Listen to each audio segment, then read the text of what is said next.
Dobrodošli u moj novi video na kanalu Moj svet biljaka, ja sam Irina. Na kanalu Moj svet biljaka možete pronaći mnoštvo informacija kako o nezi orhideja, tako i ostalih sobnih biljaka. Kanal postoji od 2018. godine i na kanalu se nalazi preko 200 videa na temu nege i gajanja orhideja, pa i ostalih sobnih i baštinskih biljaka. Postoji i Instagram profil kao i website na adresi www.mojsvetbiljaka.co.rs, pa možete pronaći mnoštvo informacija o nezi i gajanju kako orhideja, tako i ostalih sobnih biljaka. A u današnjem videu,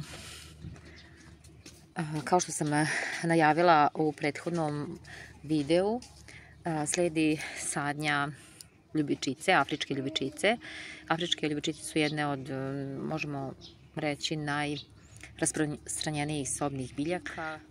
U ovom videu želim da vam pokažem kako sam uz pomoć jednog lista dobila nekoliko mladih novih biljaka koje ću zasaditi naravno u saksiju i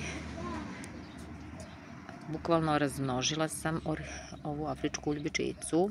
Jedan od načina razmnožavanja jeste, kao što ste videli sada, to je upravo uz pomoć lista ljubičice. Otkinite list ljubičice i stavite ga u čašu sa vodom i držite ga pored prozora, na istočnoj strani pored prozora, i posle mesec dana, otprilike mesec dana, pojavit će se ovako korenčići, ali i nove mlade biljke. A sada sledi sadnja ove moje afričke ljubičice. Inače, ovo je bela dupla ljubičica sa, kao što vidite, reckastim listovima.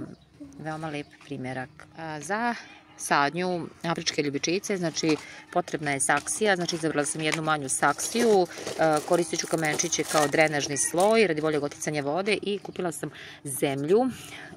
Znači, u poljoprivrednoj apoteci kupila sam zemlju za sobne biljke.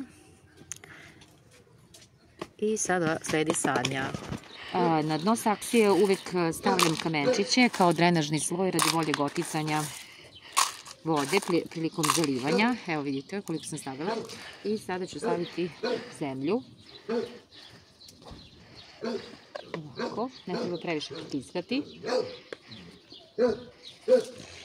Ovako.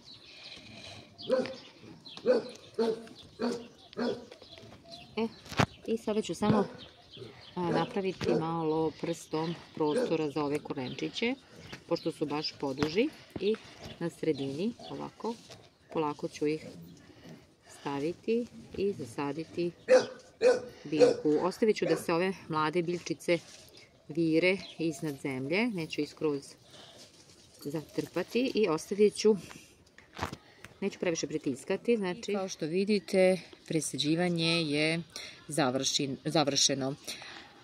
Pratit ću ovu biljčicu, stavit ću je naravno negde gde će dobijati dovoljno svetlosti, najbolje je na istočnoj strani pored prozora, i pratit ću razvoj ovih mojih mladih biljčica.